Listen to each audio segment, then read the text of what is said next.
the world's largest public square has now become the scene of the biggest demonstration in the history of Communist China.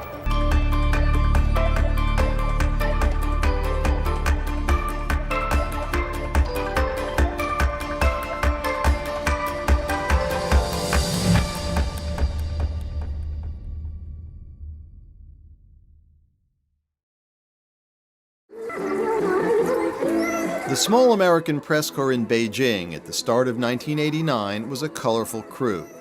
There was United Press International bureau chief Dave Schweisberg, who later became known as a member of one of Beijing's first expat rock groups, the Backdoor Band. Dave, he liked to have a drink, definitely. But if a story ever happened, I would watch him come in, and I mean, he wouldn't have passed a breathalyzer test, and he could sit down and, you know, bang out a 1,000-word story that was just crystal clear prose. I've never seen that before or since. There was old Vietnam War correspondent Dan Sutherland of the Washington Post. I was probably not the best socializer, and I was known as kind of a workaholic. I mean, I did a lot of my writing at night, and I would, if necessary, I would work through the night. John Pomfret, who'd studied at Nanjing University in 1982, had just joined the AP. I was not a mature 30. I just, I sort of matured late. Nicholas Kristof had just arrived for the New York Times. There was always this expectation the New York Times was going to send me to either West Africa, because I had French, or to the Arab world, because I had Arabic. So I got a call out of the blue asking if I wanted to study Chinese and go to China. Also working for the Times was Kristof's new wife, Cheryl Wu Dun. Partly because I'm Chinese American, for me going back to China, or going to China to report, was a real adventure. I mean, it was very easy for us to meet lots of people, and we did. We held parties all the time. There was Time magazine's Jaime Floricruz, the one-time left-wing Filipino student who'd been in China nearly 20 years, and Al Pessin, who'd arrived in 1987 for The Voice of America. The VOA had a special role in China because its broadcasts brought uncensored news to Chinese audiences. The impact that the foreign broadcasters had during that time was really incredible. And keep in mind, of course, this was before the internet, before cell phones, before Twitter and all that stuff. So really shortwave radio was still in its heyday at that time, if you're talking about a closed society like China. John Sheehan of CBS was a network veteran with years covering the Middle East and Eastern Europe. He almost always wore black and had an Irish setter named Duffy, who was often the object of attention by curious Chinese. He was just fascinating to passers-by, and who would sometimes not ask what kind of dog is that. They would ask what kind of animal is that. And so then I would make up stories, well, it's a lion. And there was the husband and wife team of the Wall Street Journal's Adi Ignatius and Newsweek's Dorinda Elliott. We're all neighbors, and we all socialize together because you're forced into this crucible, and everybody was best friends with each other. And never mind, then you could keep your eye on your competition, right? So you're not going to get scooped. By this point, I was into my second year as CNN's Beijing bureau chief, working with soundman Mitch Farkas, who'd been born and raised in Hong Kong, and camerawoman Cindy Strand, who'd spent the year before the CNN bureau opened as a student in China. Every day was not what I expected. Every day was just, shocking and incredible and what? Huh? What? Really? That's the kind of place it was, and it was strange and beautiful and complicated. And as 1989 got underway, things were about to get a lot more complicated. In early February came the announcement that Soviet President Mikhail Gorbachev would visit Beijing in May for a summit meeting with Deng Xiaoping. The summit would bring 30 years of antagonism between the world's two communist giants to an end. For Deng, it would be the crowning diplomatic achievement of his career. Later in February, the new American president, George Bush, who'd served as head of the U.S. diplomatic mission in Beijing in the 1970s, made his own visit. The idea was to consolidate ties with Deng, whom Bush considered an old friend. We two are good friends for a long time. Delighted to see you looking so well. New president returning to where he'd been liaison chief is going to be a big deal. It's going to be a very friendly reception to a new president. We also had the challenge of you can't avoid the human rights issue. And so we debated how to do this. When Bush's predecessor, Ronald Reagan, had visited Moscow, he'd met with Soviet dissidents. For China, Lord's solution was to invite the dissident scientist Fang Li-jie to the banquet Bush would host for hundreds of Chinese dignitaries before he left Beijing. The State Department and the White House approved the list. We figured Bush had to do something, but this would not be controversial. We had no intention of putting him at the head table or press conferences. And so we invited him as an astrophysics, as one of several hundred. The overwhelming, of course, were the Chinese leaders and all the political people. But Fang was no ordinary dissident. He had become China's most vocal advocate of democracy and Deng Xiaoping's most outspoken critic. Fang Li-jie, was a scientist, and he had this kind of intellectual clarity and no patience for sort of dogma or party rhetoric. He wouldn't be intimidated in his calls for greater freedom. So at the beginning of 1989, he wrote this open letter to Deng Xiaoping calling for the release of political prisoners. And at the same time, he had become the inspiration for what became known as democracy salons that were springing up on college campuses. I remember going to a couple of these salons where, basically there were hardly any other foreigners there in the room. And it was it might have been, 100 people in the room, and these intellectuals in the front, and they would be talking about political change and economic reform. The journalists disagreed over their significance. These little democracy salons, and I'd say, what is this? This is really Mickey Mouse? But conservatives in the Chinese leadership were well aware of what was brewing. Just before the president arrives, the Chinese start complaining about this. And then they say their leaders wouldn't attend the banquet if Fang Li-jie was there. Finally, in an effort to save face, the Chinese agreed they would attend the banquet as long as Fang was not at the head table and he didn't have a press conference. But the authorities went back on their word. En route to the Great Wall Sheraton Hotel, Chinese police stopped Fang's car and prevented him from reaching the banquet. It was the ugliest moment in nearly 2 decades of American presidential visits. At the Sheraton Hotel, the AP's John Pomfret got the first word and tried to call his bureau chief, Jim Abrams. We didn't have cell phones then.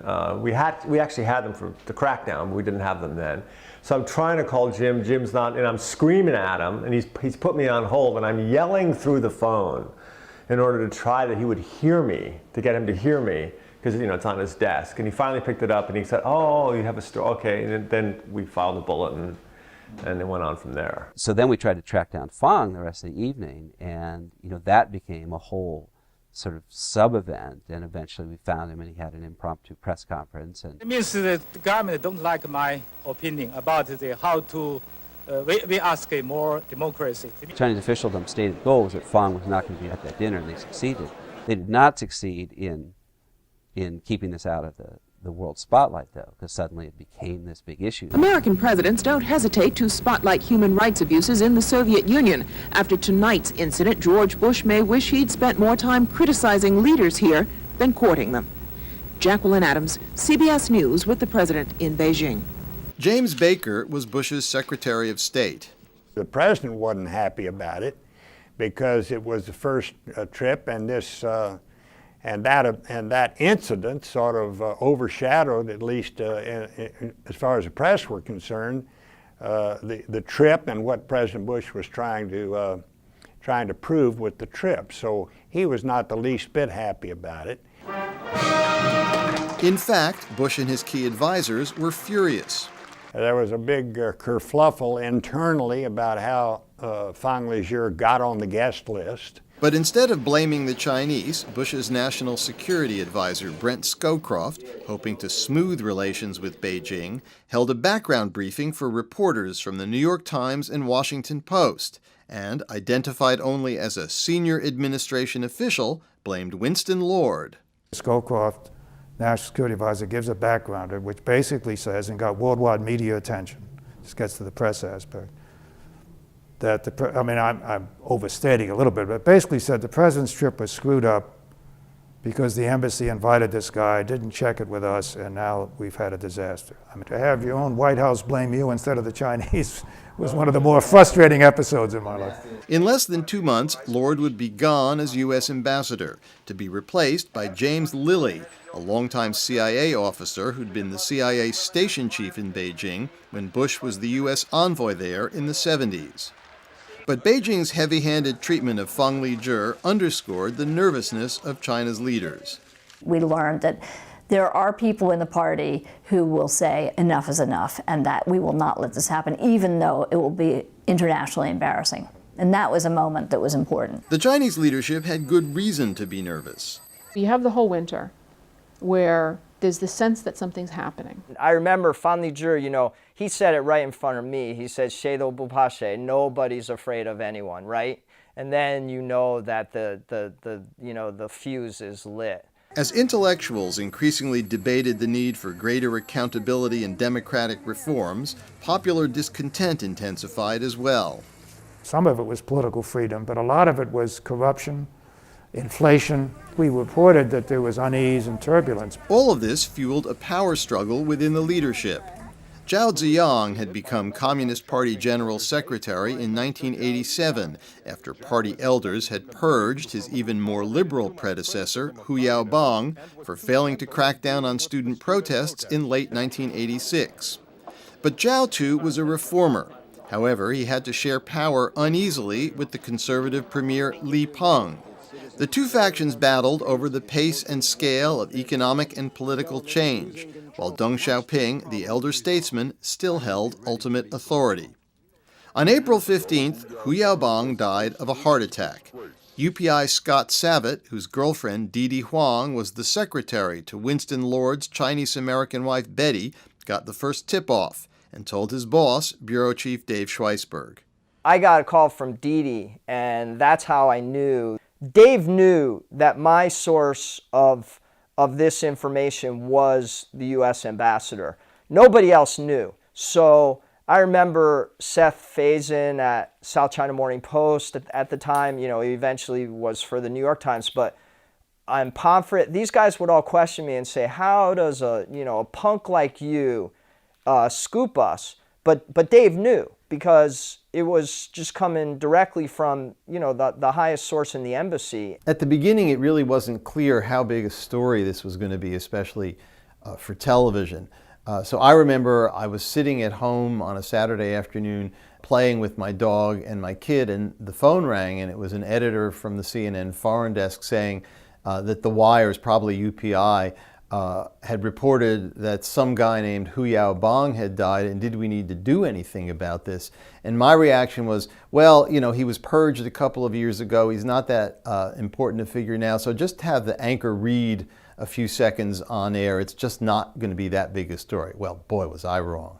Over that weekend, wall posters went up on campuses to mourn Hu's passing. And it was already clear way before Hu Yaobang died that there were tremendous tensions between Li Peng and Zhao Ziyang.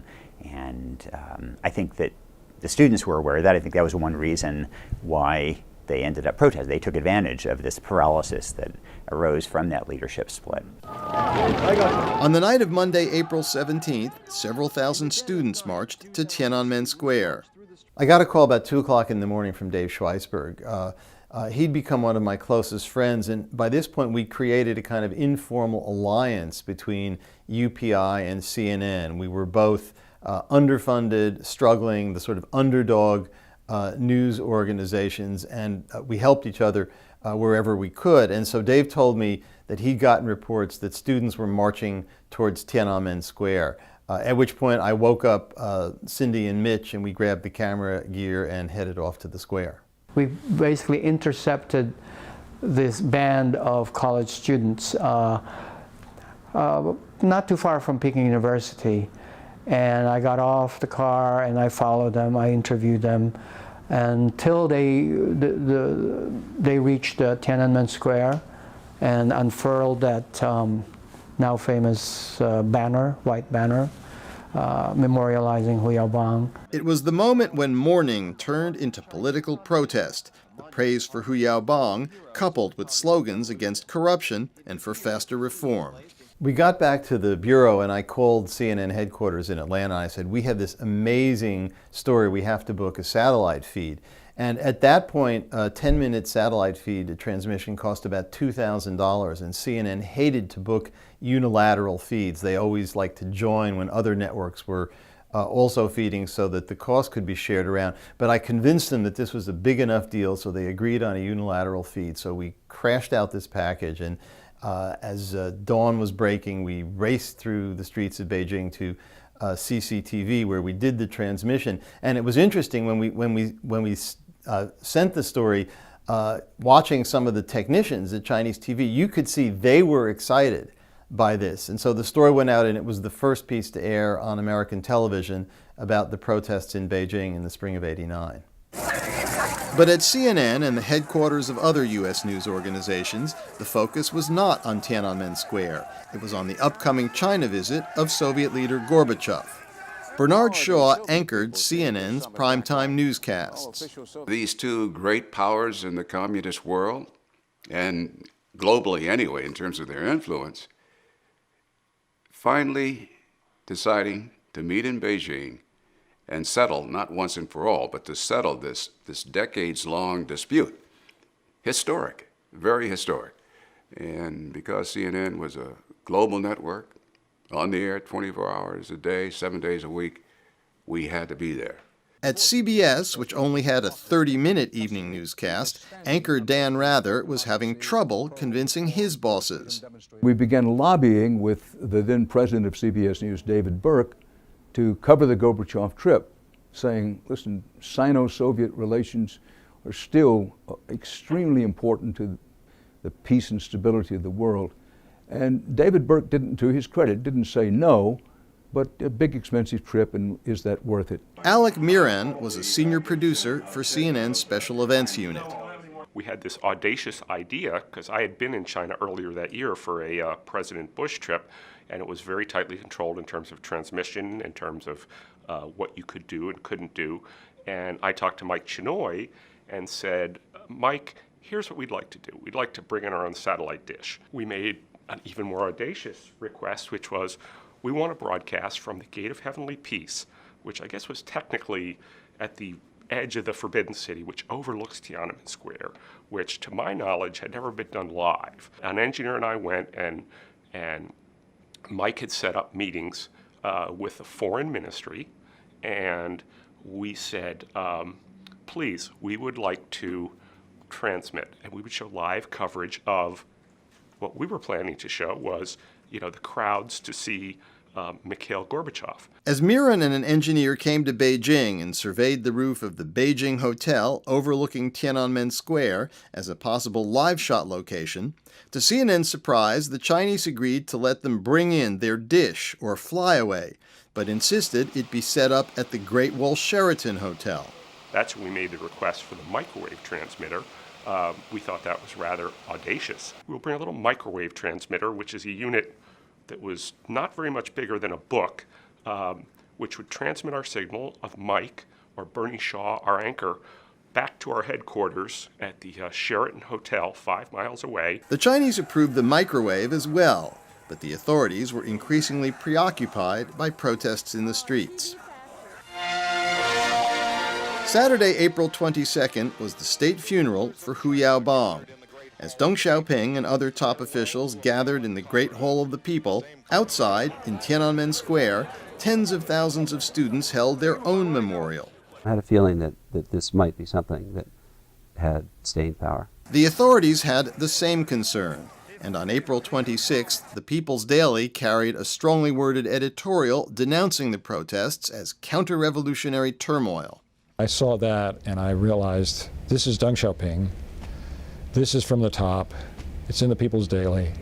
It's calling this a riot or chaos or luan, some word like that, which it was not, because the whole thing was incredibly peaceful. The next day, the students responded by defying the authorities and marching 10 miles from Beijing University, Beida, all the way to Tiananmen Square. April 27th is also my birthday. It was my 30th birthday. The first students, a small number of students, came out of Beida and began marching, and then all these other students came in. And yeah, we walked the whole way to Tiananmen, and it was an extraordinary sight. And you know, the fact that it was my 30th birthday, wow, what a party. There was, you know, sort of a phalanx of officers, and then you had, you know, thousands of people behind. I was up near the front, and you just had this pushing and pushing and pushing, and it wasn't aggressive pushing. It was a beautiful day, which always helps, but then just the police just gave way. So the students came through, and I'm up on my ladder, and I have a great shot, and suddenly I'm like, whoa, whoa, whoa, whoa, whoa, whoa, whoa. I start going up and over and up and over and up and over, and I kept rolling, the tape's going backward, and I fall down, and all the feet are walking over me, and the ladder's mangled, and we got swept away. And then about an hour later, some very polite student came up to me with this mangled mess of a ladder, and he goes, "Madam, I think you lost your ladder. I have been following you now for quite some miles, and I would like to return your ladder." My wife, Newsweek's correspondent, Dinda Elliott, was 8 months pregnant at that point, but so devoted to the story. So she was marching all the way from the outskirts of town with the students. There was this feeling of optimism, like for the first time you felt like nothing can go wrong. These people, including these grannies who were, you know, they would see me, for example, with my belly out, and they'd, you know, throw me milk, little plastic baggies full of milk, and they'd say, you know, take care, protect yourself. 2 days before arriving in Beijing as the new U.S. ambassador in early May, James Lilly had dinner in Washington with Winston Lord. We were having dinner together, and all of a sudden the TV screen goes on, and there's these demonstrations in Tiananmen Square. And so I said to Win, "I've just got one question for you. Is this for real? This is not being manipulated, is it?" And Winston said, "Yes, it is for real. This is a genuine populist movement." As Gorbachev's May 15th arrival approached, the student protest continued. The weekend before his arrival, they decided to up the pressure by starting a hunger strike in the square, a move that won enormous public sympathy. By now, a number of students had emerged as key leaders, including the charismatic Wu Kai-shi and the cerebral Wang Dan. We were talking about how to deal with reporters, how can we have a good relationship. We were all young students at university. We don't have much experience. Me, myself, is maybe the most experienced student among them, but even myself, I don't have a lot of acknowledgement about how to deal with reporters. The reporters at this point had been going nonstop for a month. My memories are just being the most tired I have ever been or ever will be, and being incredibly hungry. You would come back to the office and you would file. And I can remember sometimes lying down on the floor in the office, just lying down on the floor in the office and sleeping for an hour or two on the floor. You know, no pillow or anything, just sleeping. Mm-hmm. And then you'd go back out. Terrell Jones, a Chinese speaker based in Tokyo, joined his colleagues at the AP. On May 13th, students began a hunger strike on the square, which I remember was met with some exasperation at the Bureau because it was, oh gosh, something else we have to put in the story and got to find out what's going on and spend some time on. Jones was one of many journalists not based in Beijing who'd been given a visa by the Chinese to cover the Gorbachev visit, including scores of people for the networks. We wound up with 57 people from outside China, with several camera crews, multiple correspondents, producers, editors, everything you would want. More than a day before Gorbachev stepped off that plane for that meeting with Deng Xiaoping, we knew that this story was mushrooming. And we also knew that with our live capability, our satellite facilities, that this was a story that was on the minds of people watching from around the world. We were set up on the rostrum, the Gate of Heavenly Peace, the place where Chairman Mao had proclaimed the establishment of the People's Republic of China. It was the place where he'd reviewed millions of Red Guards in the Cultural Revolution. And now we were broadcasting live from this place, all because the Chinese had planned to hold Gorbachev's welcoming ceremony in Tiananmen Square. So we had these amazing reports showing Mike standing literally on the edge of the Forbidden City, and behind him was Tiananmen Square, and on the edge of the Tiananmen Square was the Great Hall of the People. And suddenly Gorbachev was not there. We waited and we waited and waited. Finally there was word that they were canceling the arrival ceremony. Jim Laurie, who'd opened the ABC News Beijing bureau in the early 80s, was now based in Moscow and had returned to China for the Gorbachev visit. They couldn't use the Tiananmen, the area just outside of the Great Hall of the People. They couldn't use that for some of the official events. That was the place where they would greet their state visitors. And of course, when they did it just at the airport, and they had to bring Gorbachev in, I believe, through a back door of the Great Hall of the People, it struck us at the time as quite a humiliation for the Chinese leadership. The inability of Gorbachev to meet in the Great Hall of the People, blocked by the students. And of course, this enraged them. Good evening. The embarrassment was compounded by the fact that it was all being broadcast live. We were broadcasting live not just for our evening news broadcast. We were taking up large hunks of airtime during the day. On Tuesday morning, the day after Gorbachev's arrival, we went back to resume our live broadcasts from the rostrum. But when we got there, we discovered that the Chinese had rescinded the permission. So suddenly now they were telling us, no more Gate of Heavenly Peace. And we said, we have to keep a presence there. This is some of the most compelling video any of us had ever seen. And I said to Mike, I said, well, it doesn't say we can't be, they said we can't be at the Gate of Heavenly Peace. They didn't say you can't be in Tiananmen Square. And Mike said, well, you're right. And Chinese authorities are very literal. So if we do this and they come and bust us, we'll say, well, you didn't give us permission, but you didn't deny us permission either. A CNN engineer figured out that a signal from a microwave link in the square could be beamed down to Chinese TV headquarters, which would then beam it back across Beijing to the satellite dish at the CNN workspace at the Great Wall Sheraton Hotel, which would then send it up to the satellite, where it would then be downlinked in Atlanta and put on the air. It seemed crazy, but somehow it worked. And we were live from the square. I mean, for us, as a journalist, it doesn't get any better. You know, you're live from Tiananmen Square. I mean, these days you can be live with an iPhone from anywhere, but that was an extraordinary moment. The students are winning the support of the people. It has left the government on the defensive. In the following days, the number of protesters swelled, inspired in part by Gorbachev's efforts to change the Soviet Union. Most of those interviews that I had dealt with the positive feelings that they had towards Gorbachev, the reformer, and sort of, we need a generation of reformers in China. We had those days where, I think it was 2 days in a row, where the estimates were that 1 million people or more were in and around Tiananmen Square, and those are incredible numbers, and it involved people from all sectors of society. Orville Schell, a longtime China scholar and journalist, was also in Beijing. It was epic, and you know, it's right to say again, but Tiananmen Square was like a great soundstage.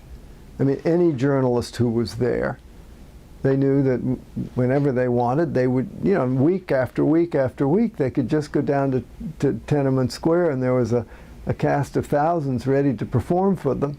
They were fabulous stories, and it just went on and on and on. It was like a serial on television that never stops. There's always a question of whether American audiences have an appetite for international news, and this proved that we did. I mean, I don't know what the ratings were, if we even had accurate ratings at that time, but you know, the feedback from people around the United States and around the world was, give us more. You know, these are amazing pictures.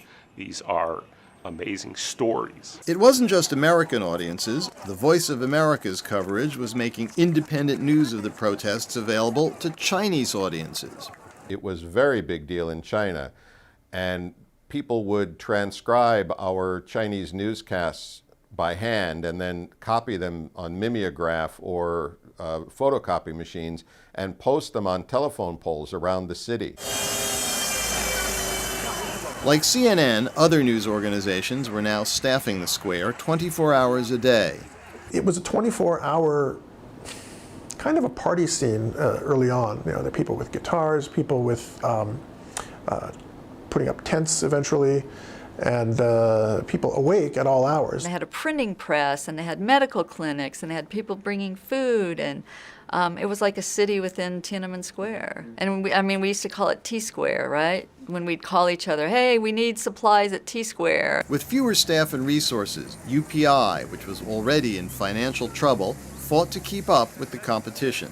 UPI at that point, you know, it's not what it's become, but, you know, very beleaguered. And so competing, our competition, we considered AP, Reuters, AFP to a lesser extent. And they were all, you know, much better resourced. But, you know, Dave, even the playing field. Cindy Strand spent hours on the square with Schweisberg.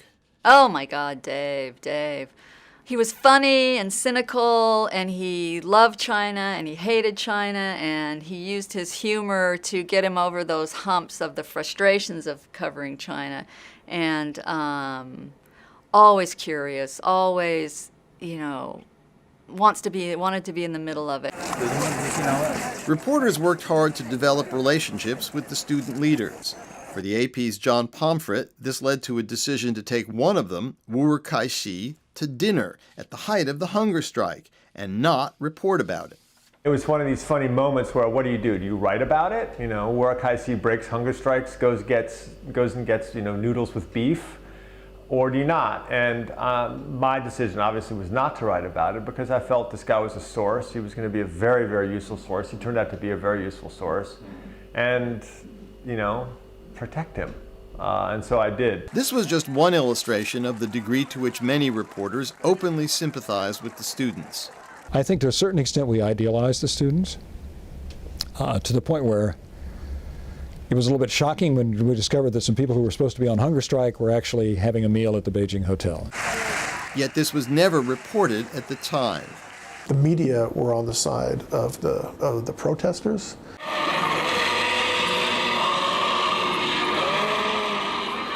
It was hard not to be. I mean, to see the idealism, to see the bravery, to see the kind of raw excitement. It was, to be honest, very hard not to get wrapped up in that. The pressure of deadlines, space limitations, and audiences unfamiliar with China also led many journalists to oversimplify what the students were demanding.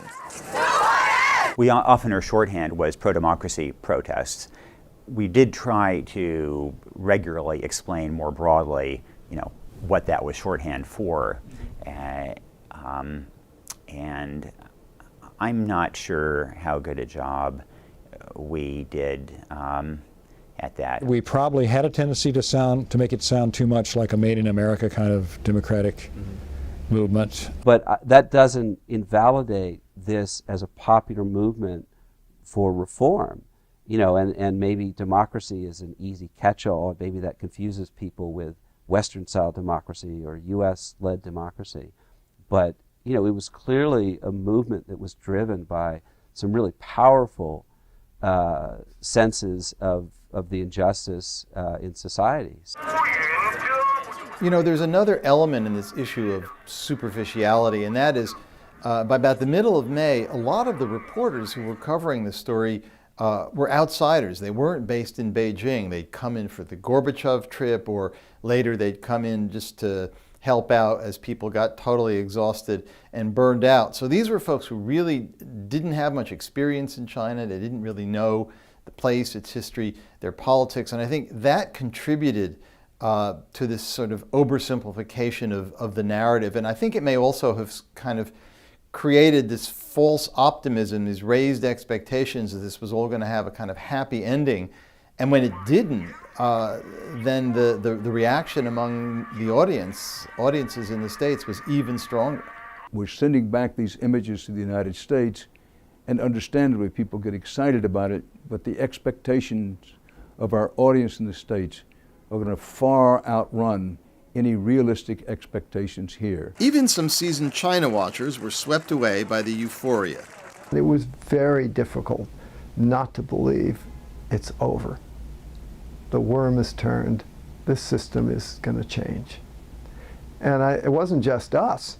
I think most Chinese had that same sense of maybe after all, you know, we have come to the end of this dynasty. But not all of them. Melinda Liu, who'd opened the Newsweek Beijing bureau nearly a decade before, flew in to replace Dorinda Elliott, who'd gone to Hong Kong to have her baby. I was convinced pretty early on that there was going to be a bad ending to this. I thought it might end badly, but I didn't think it would end with weapons being fired. I remember saying, you know, in Chinese, 没有好下场, like, you know, my Chinese friends would say it too, you know, no good outcome, but I don't pretend, even until the night of the massacre, I do not pretend to, you know, have believed that what took place was going to take place. For most of the media, the demonstrators had turned the Sino-Soviet summit into a side story. But the humiliation of the Gorbachev visit brought the power struggle within the leadership to a head. Hardliners, led by Premier Li Peng, with the support of Deng Xiaoping, accused Zhao Ziyang of supporting the students and demanded a crackdown. The role of the foreigner reporters is influence the decision for government. One example is the Gorbachev, when he visited China, and maybe the report about the whole event, whole protest, make our leaders feel lost faith and enraged. The faith for our leadership is very, very important. They can sacrifice everything for save their faith. And losing faith for them is a very serious thing. Just before dawn on Friday, May 19th, a haggard-looking Zhao Ziyang came to Tiananmen Square and addressed the students. I remember that utterly sad moment when Zhao Ziyang went to the square, and he goes among these young people, and he says to them, with tears in his eyes, "I've come too late." His physical presence was a statement to these students. I lost the fight, and soon you will feel the wrath of our government. And I found myself breathing harder and harder and getting tense. My stomach was tensing up. Because in effect, he had the appearance of the Grim Reaper. Here was Mr. Bad News. It was the last time Zhao would be seen in public. Throughout the day, rumors of a coming crackdown swirled through Beijing. The challenge for CNN was to cover this story. First of all, when you're covering any story live, in effect, you're gingerly handling nitroglycerin. You don't want to overplay the story, you don't want to exaggerate it, and you strive very mightily to understand what's going on. The frustrating part about Beijing, the summit, Tiananmen Square, is that we had no government officials who could tell us what the government was thinking. At one of the demonstrations in the square, John Pomfret had become friendly with a young Chinese military officer. Late on the afternoon of May 19th, the two held a furtive meeting where the officer read Pomfret the text of a speech given by the Beijing party boss, telling party cadres that martial law would be declared that evening. I knew, 4 or 5 hours before it was declared there was going to be martial law, but my problem was that I was so tired that I dozed through most of the speech because he wasn't going to give it to us. It was still, I guess, classified, but it was about to be released. So I dozed through it and we never filed. UPI's Dave Schweisberg, who was well plugged in, was getting the same information. So was I, from a Chinese media contact. Mike came home from a long day at Tiananmen Square and said, "I've heard that Li Peng is going to address the people tonight." And I said, "What do you think, Mike?" And he said, "It can't be good." And Bernie Shaw, who I didn't even know who had been listening, said martial law. As darkness fell, tension mounted. They started announcing things from the loudspeakers at Tiananmen, and nobody knew what to expect. But yeah, there was a real. Things certainly felt very ominous. Late that evening, Premier Li Peng appeared on television and announced the imposition of martial law. The army was on the outskirts of Beijing. Reporters feared the worst. When the martial law was declared, I had a sense that this thing is finished, and they're going to crack down. I was shooting pictures and I'm watching all of this, and maybe it's because I was tired and maybe it's because I was hungry, but I started to cry because it suddenly hit me what this meant.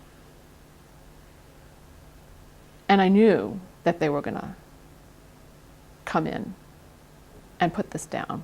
When they finally declared martial law, Dave said, you know, his Chinese wasn't very good, but he said, 我要坦克, I want tanks. And we went out and we got the first, we got the first story and the first photographic evidence. I drove all the way to Marco Polo Bridge, and I came around a corner, and there was a line of hundreds of T-72 battle tanks. And I had never seen anything like that in my life. Larry Wurtzel was the U.S. Embassy's defense attaché and became an important source for a few trusted reporters, including Dave Schweisberg and Scott Savitt at UPI and my team at CNN.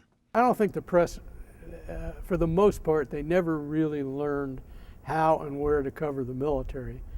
And if they did know where to find the military, then for the most part, they didn't know what they were looking at. We worked very closely with the embassy. Larry Wurtzel, I would go back to him and just bring back all the because I could read Chinese, so I would take photographs and write down all the identifying information on those armored vehicles, and that was gold to the embassy. And they reciprocated. I remember seeing, I don't know if I'm giving any national secrets away, but now we obviously all see these satellite images, but at the time that was top secret classified. And Larry showed me what it looks like when 250,000 armored troops are converging on a national capital, and it looked like a giant donut. And then he pointed and he said, this is us, right at the center of this, and they're coming from all sides. But in the outskirts of the capital, troops were met by crowds of citizens who blocked their way, and to the astonishment of almost everyone, the soldiers halted their advance. I had an emotion thermometer in my head, and as the day dawned, that thermometer started rising. The scene and the emotion of reporting civilians swarming around army trucks loaded with troops who were armed to the teeth, stopping them in their tracks and telling them, you are us. Don't go to the square. Don't beat, don't shoot us. You are our brothers. We are your children. And then these two grim-faced Chinese officials marched into the CNN workspace in the Great Wolf Sheraton Hotel. It was about 9 o'clock in the morning on that Saturday morning, May 20th. And they said, you have to stop your live transmissions in an hour. CNN has been told by the Chinese government here in Beijing that in 42 minutes, the government will pull the plug on all satellite transmissions out of the People's Republic of China. To have a government official walk into your control room and say, stop what you're doing. First of all, I just felt raging resentment. I couldn't show it on the air, but my hand literally was shaking. What they were saying to us was, what you're showing now has nothing to do with Gorbachev. Your license was only for Gorbachev. And my direction from our very senior people up to the president in Atlanta was, we have a lease, we have a business deal, you have to let us stay on the air for 8 hours, and if you want to shut us down, you have to write it. What followed became one of the most memorable moments in the history of television news. CNN managed to hook up a camera inside its control room, and suddenly the standoff was being shown on live TV around the world. Now I'm here announcing that CNN should stop the movable Earth station and it's transmitting frequencies right away. The government has ordered us to shut down our facility. We are shutting down our facility. Can we sign off? May we sign off? Yeah, let's be burning. That's the story to the moment. For all of the hardworking men and women of CNN, goodbye from Beijing. At one point, Atlanta sent word to Beijing that President Bush was watching what was unfolding. You could say that that was the beginning of the CNN effect. Tiananmen was the first example of the power of the global technological revolution, the power of the media to drive policy. That night, when I got back to the hotel, I wept. Why was I crying? I was angry that no longer could we do our jobs. And I also thought about being a citizen of the United States of America. I'm a child of democracy. Freedom is all I've known. And after those days of protest, of high emotion, of pleading for recognition and respect, and knowing, not specifically, but generally knowing that eventually these aged Chinese leaders are going to crack down on these young people. But the anticipated crackdown did not come, despite almost daily rumors that troops and tanks were on the move. Instead, the square remained occupied by protesters. There were people taking things into their own hands. There were random, almost freelance checkpoints around our town.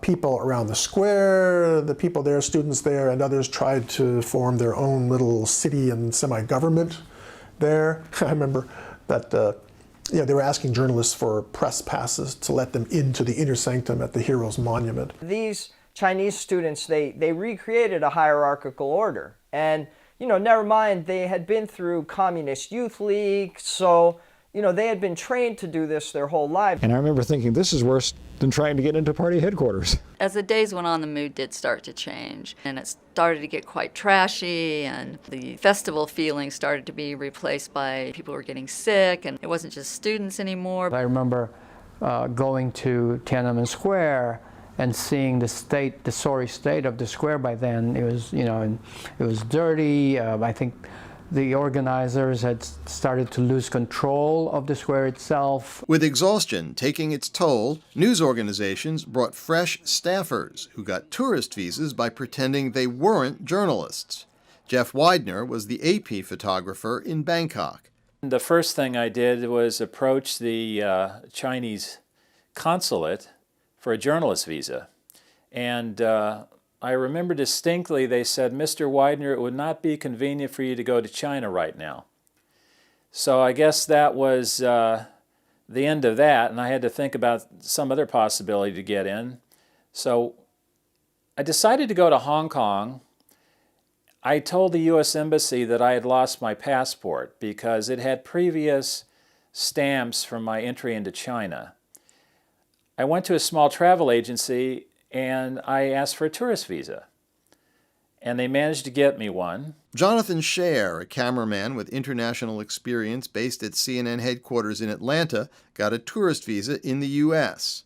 When I first got there, I was put on the overnight shift, just to take pictures of the students sleeping, the people that were there spraying some kind of antibacterial spray to keep the vermin down, and just in case something happened. CNN sent Tokyo bureau chief John Lewis to rent a room at the Beijing hotel with a balcony that had a clear view down to Tiananmen Square, both for a high vantage point and to be a place where exhausted staffers could take a break and recharge their equipment. By this point, Newsweek's Dorinda Elliott was in Hong Kong, waiting to give birth. I go into labor on May 23rd or May 22nd suddenly, and I call Adi. It's the middle of the night.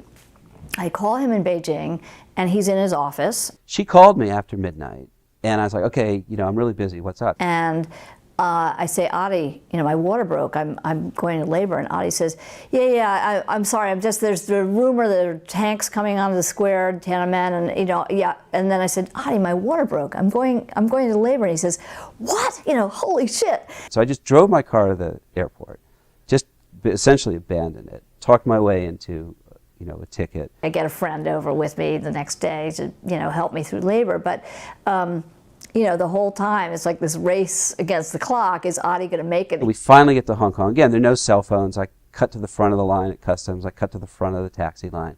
I get in a taxi. I say, you know, take me to the Peak, you know, to the Matilda Hospital. As I drive up, you know, to the top of the Peak in Hong Kong Island, and the nurse comes out and says, "You're probably Mr. Ignatius, aren't you?" And I'm basically saying, the hell with the husband, who cares, let's just get this baby born. But literally, as they're saying push, Adi walks in the door of the delivery room. So I get there, and 3 minutes later, our first son, Oliver, is born.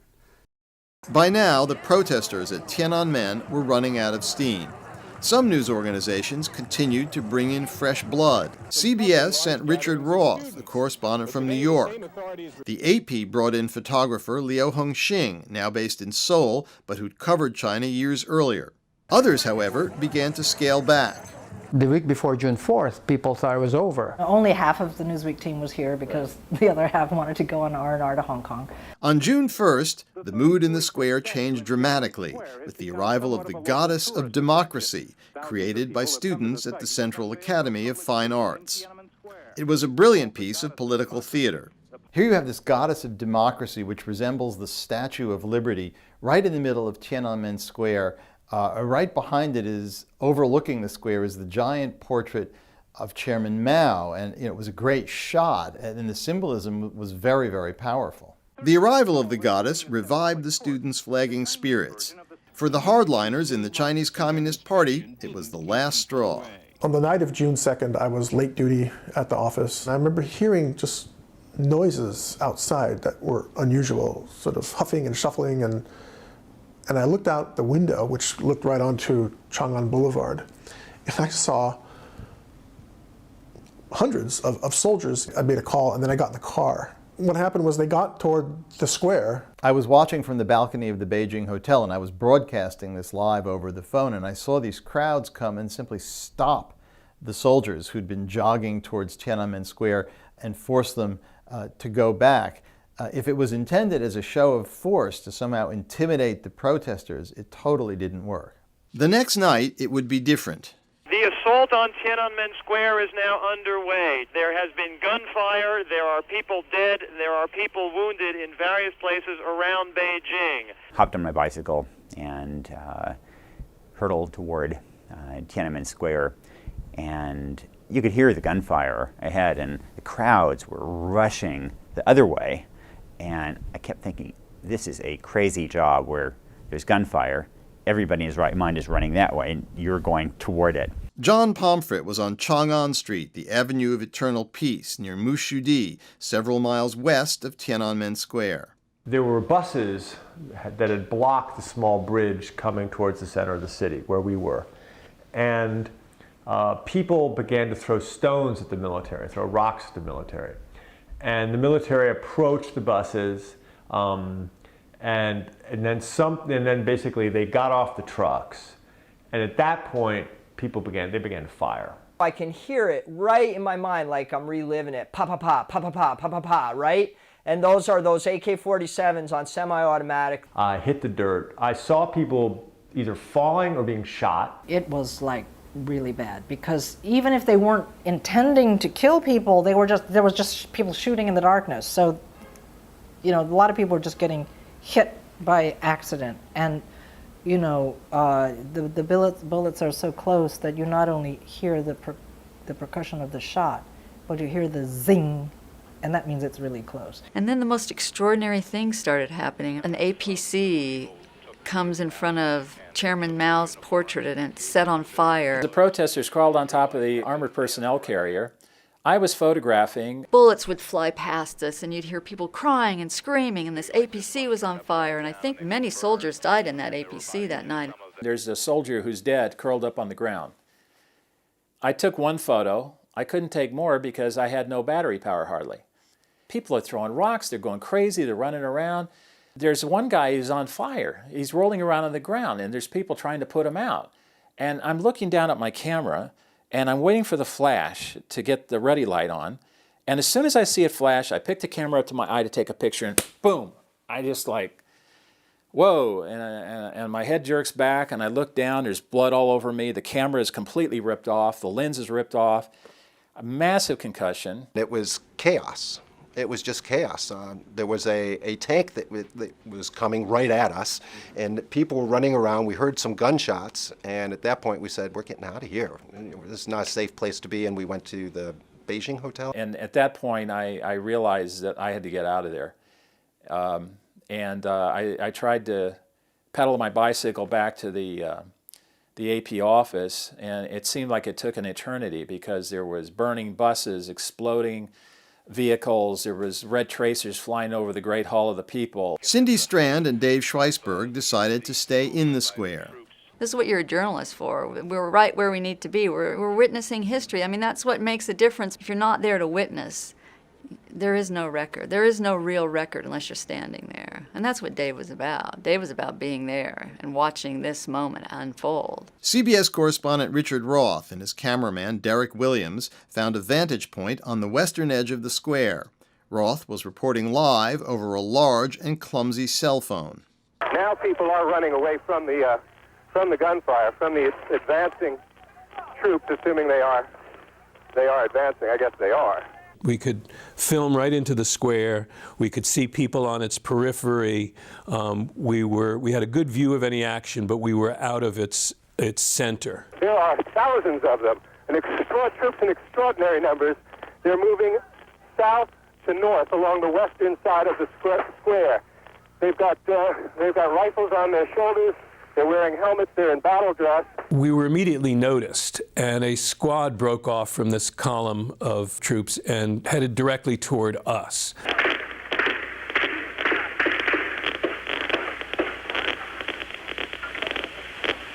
You hear that gunfire? Fire, we do hear it. Okay, we've got to get out of here. They're after Derek now. They're ripping away his camera. And they're coming for us.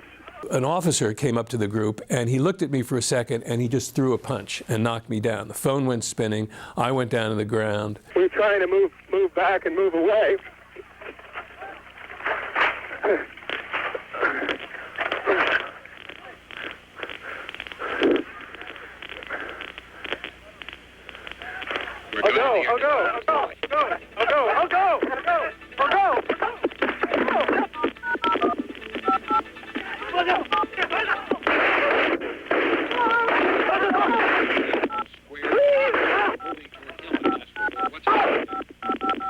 This is New York. Does anybody hear us? This is New York. Does anybody hear us?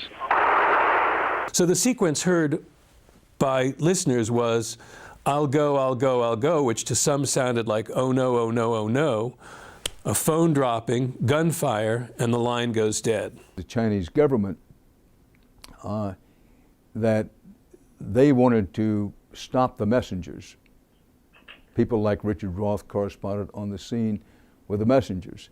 And after we received the final communication from Richard Roth, we didn't know where he was for a long time. We knew he'd been at least roughed up, didn't know how badly he'd been injured. In the excitement and fear of that evening, I'd forgotten that it was a Saturday night and so that I had early deadlines.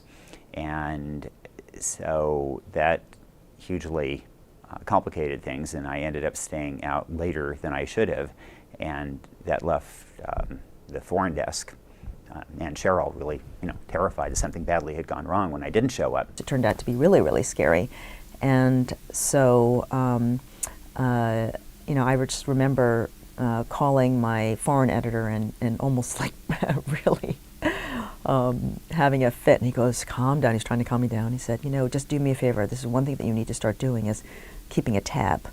I said, what do you mean keeping a tab? Trying to track the number of people who do get killed. I ran to Xiahe Hospital. There were lots of, very bloody people in the hallways and everywhere, and one of the ambulance drivers showed me bullet holes in his ambulance. And then ran home from there, and so very, very hurriedly filed, much later than I should have. New York was really right on deadline. While all of this was happening, I was on a balcony of the Beijing hotel where I had a view down into the square, and the hotel room was the only place where we could keep a phone line open to Atlanta, and I was just reporting live everything that I saw and heard. I felt kind of like a sports announcer doing play-by-play of this huge event. And then right in the middle of this, Secretary of State James Baker appeared on CNN. He'd been previously scheduled to be on a CNN talk show. So the host comes to me and says, let's go to Mike Chenoy for an update. And I talk about, I see bodies and bullets and chaos and mayhem. And then the host turns to Baker and says, Mr. Secretary, what's the U.S. policy on this? The troops are slowly trying to establish their control over the square. Mr. Secretary, before we move on, in light of this stronger action, does the U.S. government now take a stronger démarche against the Chinese government? Do you do something more? I do remember vividly being caught and thinking to myself, oh boy, how do I answer this one? It was a hell of a story. It was breaking all over the American TV. There's no question that I was really introduced to the power of the media for the first time. Richard Roth and Derek Williams were now prisoners of the Chinese army, although soundman Dexter Leung had escaped with their video. My face below my eye was bleeding. My shirt was bloody. And two soldiers carted me off, and they marched Derek and me up about a 75-yard ramp up to the Great Hall of the People. We were playing cat and mouse all night. There was a line of spectators around the square, so we would be hiding behind the spectators, and we'd go in and try to film, and then we'd drop back. I was on the north edge, sort of between the Forbidden City and the square, because I wanted to have a clear shot back to the Beijing hotel if I had to. And there's some bushes and street lights and things you could sort of hide behind. I actually did not get into the monument of the martyrs because that was just too dangerous. For many reporters, deadline pressure and filing requirements kept them away from the square at critical moments. Dan Sutherland remained in the Washington Post bureau. My constant concern is that they will cut off communications. They don't want this to reach the outside world. I'm the bureau chief. I've got to be the guy to get everything I can get out as fast as I can get it out. But almost like working for a wire service. I just pulled up a thing that I wrote to my editors somewhere around here. To the foreign desk from Sutherland, we have 2 and possibly 3 major stories tonight.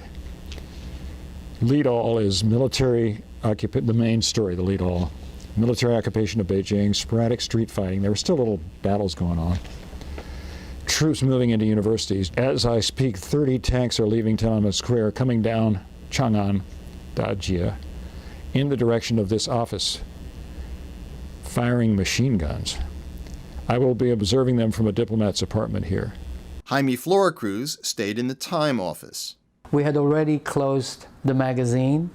The cover was not about China, again, because the conventional wisdom was it's probably over. I reached a New York editor, reported, and he decided, we're going to change our cover, gave us a few hours to report, and they held the press, basically, to switch covers.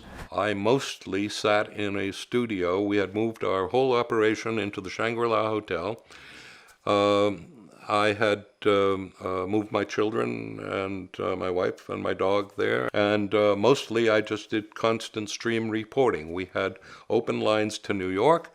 All you had to do was pick up a microphone and say, hello, New York, this is Beijing, and they're right there, and you're ready to go. Through the night, there was so much shooting, so many people wounded, so many people dead. In the actual square, some of the students, they had their arms linked around the monument, and they were still singing. We would, congregate at the monument because the students still had a radio, system set up. So they were broadcasting until the final assault. And then, that was one of the first things they did was shoot out those loudspeakers that were mounted on the, the monument to revolutionary martyrs in the center of Tiananmen Square. I thought they were going to kill them all. But as dawn approached, 4 intellectuals who'd been staging a hunger strike negotiated with the army to let the remaining students leave the square. I stayed in the center of the square with the sort of remaining students until they conducted the whole crackdown happened, and they conducted their negotiations with the military, which then allowed them to leave in the early morning hours, and I walked out with them. We came off the square with them. They were dejected. Some of them were still singing. And then there was the dilemma, well, how are we going to get back? We've got great tape. How are we going to get it back? So this old man in an old Mao cap and an old Mao jacket, and he was driving one of those bicycles with the flat panel at the back of it. Not a truck, but just a bicycle with a kind of a flatbed in the back. So he let us lay on that, and we took blankets, and students gave us blankets, and we covered everything over us. And he rode us back to the hotel. I remember Cindy hid the tapes in Dave Schweisberg's car in the parking lot of the Beijing hotel to keep them safe. And then she came up to the room, and I gave her a big hug. I was near tears. We had no idea where she or Dave had been all night. So I was incredibly relieved to see that she was okay. And then she went and she got some cheese balls from a little packet and put them on a plate and gave them to me and said, "Happy birthday, Mike," because June 4th was my birthday. Even among normally hard-bitten journalists, the shock of the crackdown was intense. As the student loudspeakers were being torn down in Tiananmen Square, among the last things the students said were, "Chinese people don't kill other Chinese people." They were wrong. It may strike someone as corny or sophomoric, but my heart wept. We saw the troops open fire. There really was a sense of betrayal and of bitterness. Dawn was just breaking, and it was the light was very soft and gray, and it was suffused with smoke that had come from what was left of the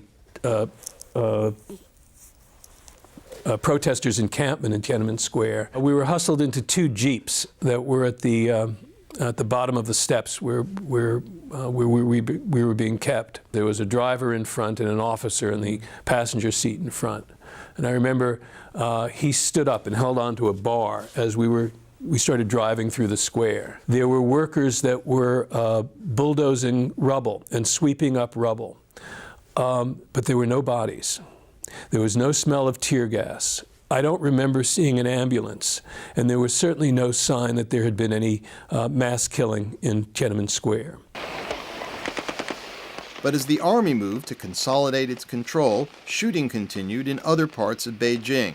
Sometimes there'd be people lying on the street. I remember one, I saw a girl who was in a white shirt and a navy dress, and her whole chest was red. We obviously wanted to find out how many people were killed, and one place to go was hospitals. And we started checking every hospital we could find. We got into an ambulance at one point. There was a makeshift ambulance at the hospital. We rode with the ambulance for about an hour, picked up more people, came back to the children's hospital again. And it was a pretty gruesome scene. I mean, I had been through, the Vietnam War and wars in Cambodia, but it was pretty tough to see as much blood as we saw that night. One of the things that shook me then was there was a young man, I think roughly my age, who had been shot in the back, was fighting for his life, and he, he hadn't done anything any riskier than I had. His luck had just run out. We were calling hospitals. Some of the hospitals we were able to get to before they were being told not to talk to outsiders. I tried to get into a hospital by pretending to be sick, because actually I was sick to my stomach. And I said, I have something wrong with my stomach, which was true. I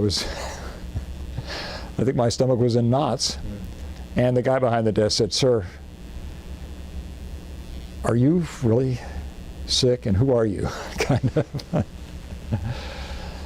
And I said, "Okay, I'm a journalist, and I'm here to try to find out more about what happened."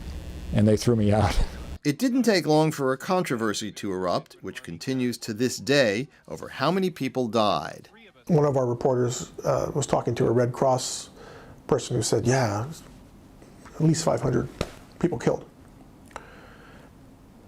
without any real verification. And we went with that number for at least a cycle, at least a day. I spoke myself to the Chinese Red Cross, and they said, we have an accurate record of more than 2,000 deaths. This 2,600 or 2,700, I forget what it was, that purportedly came originally from the Chinese Red Cross, that we first heard that very, very early. And it seemed to us that it was too early actually to be an authentic number. And so I was very suspicious of that number, and it didn't jibe with the figures that I did have. I just believed that thousands was too much, partly just common sense. I think if it had been over 2,000, maybe we would have seen more bodies. At VOA, eventually we settled on some sort of phrase like hundreds, if not thousands. We were never able to determine the extent of the deaths and injuries that night. All we knew is that there were tremendous numbers and the hospitals were in a panic mode. My view is whether it was 100 or 1,000, it was incredibly devastating, not only for the people involved, but for the reputation of China.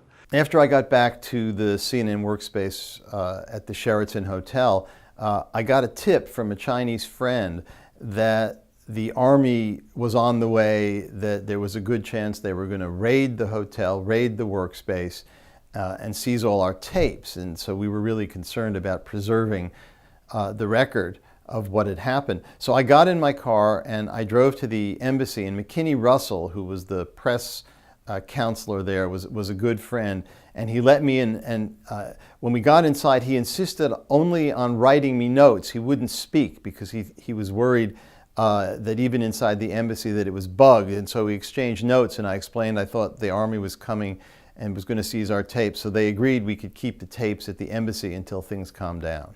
In a day of seemingly unrelenting grimness about China, there was one piece of welcome news, word that our CBS News colleagues, Richard Roth and Derek Williams, two of the world's most experienced broadcast journalists in foreign reporting, had made their way safely to a Beijing hotel. I had been injured, but certainly not seriously. I was hungry and dirty and tired, but otherwise okay. And the first person that I remember greeting me was Keith Miller, an NBC correspondent, an old friend of mine. And he greeted me as if he had been led to believe that I was dead. The next morning, Liu Hongxing, who'd temporarily taken over as the AP's photo editor, asked Jeff Widener to get some shots of Tiananmen Square from the Beijing hotel. So I had to do it, and I had a Levi jacket, and I hid my camera equipment inside this. I had a very long 400 millimeter lens, but it was slender, so that went into my left pocket. I had a doubler for the lens and went to another pocket, film in my underwear, and I had a camera body stuck in my back pocket. I finally get to the hotel, and I heard rumors that other journalists had their film and cameras confiscated. Jonathan Scher had a camera set up on the balcony of CNN's room at the Beijing hotel. We had a camera up there trying to stay awake. We had been up for hours and hours and hours. And, there was just always... the night before we were getting the best video we could, you could see kids coming out on stretchers. So standing in front of the Beijing hotel, I was down on the ground street level, and I had a camera. I knew that soldiers had gone around in trucks with speakers broadcasting that anybody who's using a camera or binoculars could be dealt with on the spot. And I asked somebody, what does that mean? What are they saying? They said it means that you could be shot on the spot. We heard gunshots again coming from the direction of the square, and we could hear these tanks. I had a concussion, and I was really spaced out. I hear the noise of tanks, and I go to the window. I remember very clearly that balcony because right above my head there was a bullet hole, so I knew that they could easily pop a shot off. And I see this long column of tanks coming down the road, and I'm thinking, well, yeah, it's not a bad picture. I've got a long lens. It'll be a nice compression shot. And this guy with shopping bags walks out in front and starts waving the bags. Another cameraman said, hey, look at that guy in front of the tank. And I looked at it and said, oh my God, zoomed in on it and started videotaping it. And they were trying to scare him off by shooting over his head. Well, shooting over his head was basically at where our position was. Was the 5th floor, the 4th floor, whatever balcony we were on, but the bullets were so close you could hear them whizzing by. And at that point, we just locked the camera down. It was just too dangerous. There were bullets ricocheting around. So I'm just like waiting for them to get shot and holding the focus on them, waiting, and it's too far away, and this is too far away, it's too far away. And I look back at the bed, and I had that lens doubler, which would make my 400 and 800, and I have to think, do I gamble? Do I go back to the bed? Maybe I lose the shot, or do I just shoot this wider? So I took a chance, and I ran to the bed, got it, put it on the camera, opened the aperture up all the way. 1, 2, 3 shots. People were also fleeing. They were running away, and they were scattering from where I was standing, and they were running away from the direction of the tanks back to where I was, where they could duck down a side street. So I lifted up the camera. I just took one shot, and then I ducked away also because you didn't know where the bullets were being aimed at. Some people came, they grabbed this guy, and they ran off. He called me on the phone. He said, well, Leo, I have this image, I think I got it, but there is this man in front of the tanks. And I said, oh. I said, I just instinctually fired off some advice. I said, okay, roll of film up and remove that roll from your camera and separate them in 2 places. And I said, leave your camera and leave your body in that hotel room and come downstairs to the lobby. I said, sometime in those early days, we have a lot of foreign students and so on. I said, just find one young man or young woman and see if they want to bring me that roll of film. So I took the film, and I asked him if it was possible if he could take all my film and smuggle it in his underwear and ride the bicycle back to the AP office. So another 40 minutes or so, 45 minutes passed. An American guy with a ponytail and a backpack showed up with an AP envelope, said, is there Mr. Liu here? And then the rest of the story, Mikami is our Japanese Tokyo photographer, sold the film. I came out and I looked at that frame, and that's the frame. It went out. We didn't really even know what we had on the tape until we went and looked at it again. We took it back to the workspace where we had this gizmo that could send still video. It was the first. It was a prototype that Sony had given us to try out, and it would scan 1 frame of video. It would take like an hour and a half to do 1 frame and send it over a phone line. I think we sent 5 frames of it, made copies of the tape, and then we got it to the airport and gave it to a tourist to take to Hong Kong. The next morning, I pedaled back to the AP office. So I look at the clipboard, and there's these messages from all over the world. It was amazing. There were congratulations from the president of AP, congratulatory messages from bureaus all over the world. No one who has seen that is ever going to forget that picture. The man in front of the tank is unquestionably one of the great iconic images of the 20th century. It's up there with the little girl being hit running from a napalm strike in the Vietnam War, or the sailor kissing the girl in Times Square at the end of World War II. It's one of those great photos, and it's become a symbol of the individual standing up to the power of the state. Powerful image, but it does say 2 things. It does say also that there was a seeming reluctance on the part of the PLA to mow down people in the aftermath of that night.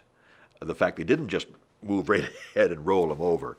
And I don't suspect that the tank driver knew that there were like 4 or 5 cameras in the Beijing hotel trained down on this incident. In the rush of events, Terrell Jones didn't look at his film closely and promptly forgot about it. It would be 20 years before his photo, the only one of the man in front of the tank taken at street level, was published.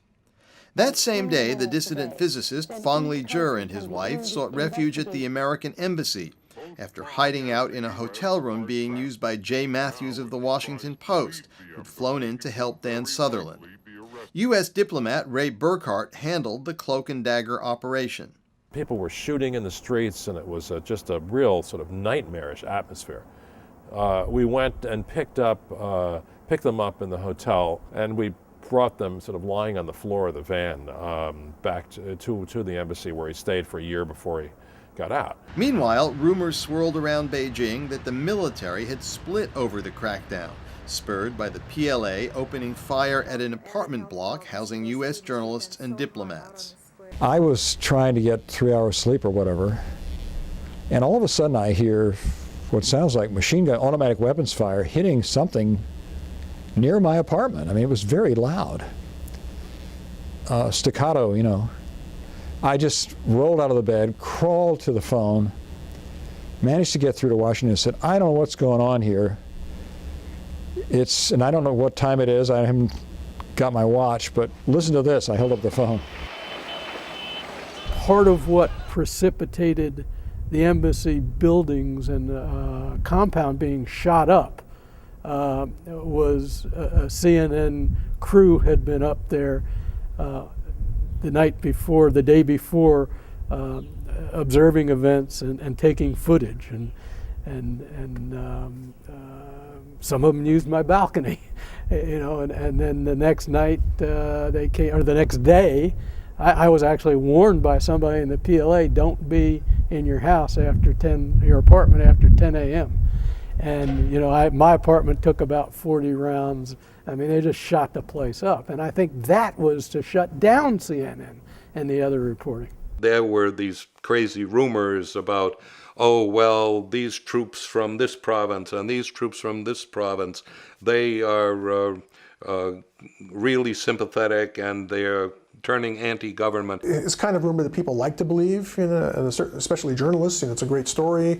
People wanted, I think, to believe that there was conflict within the Chinese leadership, both politically and militarily, because they didn't want to have all forces and all sides of the government arrayed against the protesters. The rumors led some journalists to speculate about civil war. My biggest regret as a correspondent was in co-writing a piece that gave credence to the Civil War scare. I mean, we were hearing this from fairly senior diplomatic sources. We were hearing it from normally reliable Chinese sources. I don't think the reporting was correct, and I regret that we ran a piece that seemed to give credence to that. Let me think of a good military term to describe it. It was pure bullshit. And maybe the 27th and 38th Army rumors were a reflection of all of us, you know, who maybe not always really having a lot that we really knew, but in a position where we kind of felt we needed to feed the beast, creating, I don't think it was the finest moment of journalism. As an uneasy calm slowly returned to Beijing, the government issued a most wanted list. Fang Lijie and student leaders Wang Dan and Wu Kaixi featured prominently. Right after the crackdown, Jim Laurie had videotaped a man named Xiao Bin bitterly denouncing the government to a group of bystanders. We brought the camera in and he kept talking. At that time, there were no satellite feeds out of Beijing. And we sent the tape off to Hong Kong, as we did all our tapes. All tapes went to Hong Kong. And the tape was transmitted on the Pacific Ocean satellite to California and on to New York in a raw form. 2 days later, Laurie turned on Chinese TV. And we see the video of him that we had shot, declaring, "The bastards have killed thousands. I saw the tanks roll over them." And then was the super, "Please report this man, if you know him, to local public security." And he is wanted for rumor mongering, and I believe the phrase was he was a counter-revolutionary. The Chinese had intercepted the ABC satellite feed and taken the raw footage of Xiao Bin. We realized that we had just got this fellow in some pretty serious trouble. Xiao Bin was sentenced to 10 years in a labor camp. Well, we were pretty devastated. Elisa Joyce and I think it was probably the most difficult thing for both of us that happened in our careers as a journalist. I mean, I had covered wars. I've been through Vietnam. I've had a lot of experiences, but to put somebody in jail, which is what we in essence did, was pretty devastating. Meanwhile, the government went after the American press.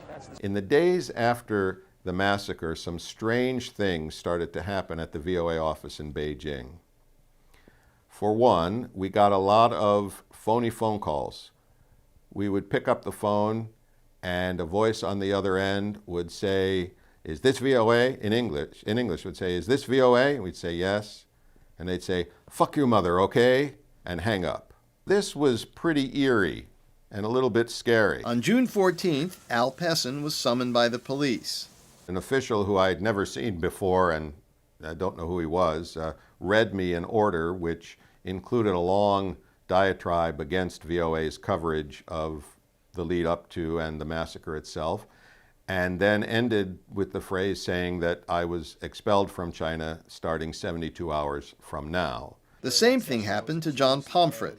I'm interrogated about my activities around Tiananmen Square and my relationship with the PLA officer, involving photographs, etc. And I'm like, yeah, I know him. In the end, they left. And then about 3 minutes later, they came back with this little blue document saying, you're both unfriendly and uncooperative, and we're giving you 3 days to leave China. And the state propaganda machine went into overdrive, denouncing foreign reporters for using the press shorthand of the Tiananmen Square massacre, even though there was scant evidence anyone actually died in the square itself. You could say there was a massacre around Tiananmen Square, but you couldn't say there was a massacre in the square because they were just going to shove the students out, and that's what they did. It also allowed for this sort of linguistic, this linguistic loophole where Chinese authorities could say, nobody died in the square. People have said to me, they say to me even now, well, what's the difference? There were a lot of people killed that night. And I said, well, the difference is place and circumstances, and the difference is truth. And the difference is that getting the facts right matters. No question, there is a real journalistic issue here. There's no question about that. But there is also the broader issue. The Chinese army did kill a lot of people in Beijing that night. And that's why decades later, the Chinese government is still extremely sensitive about any references to what happened in Tiananmen Square. As my old Chinese history professor once said, June 4th is a date that is going to haunt authoritarian governments in China for years. As Al Pessin was packing to leave Beijing, he got a phone call at the VOA bureau. I was sitting at my desk and the phone rang, and again, a Chinese man speaking English saying, is this VOA? And I thought, oh, not again. You're going to give me more of these phone calls? And I said, yes, it's VOA. And he said, okay. He said, don't be discouraged. And I said, what? Excuse me? He said, don't be discouraged. And I said, okay, don't you be discouraged. And he said, okay, and we hung up.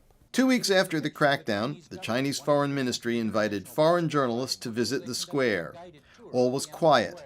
A military spokesman insisted no massacre occurred anywhere in Beijing. Cindy Strand of CNN was on the tour. In her pocket, she had a lucky charm she always carried. I used to have this like a rock, and I'd carry it with me. And, they finally opened up the square, and they took us on a tour. And, it was funny because I used to reach into for that rock all the time. You do it without even thinking about it, and then it was broken in my pocket. And I remember thinking then, oh, the lies are just too strong.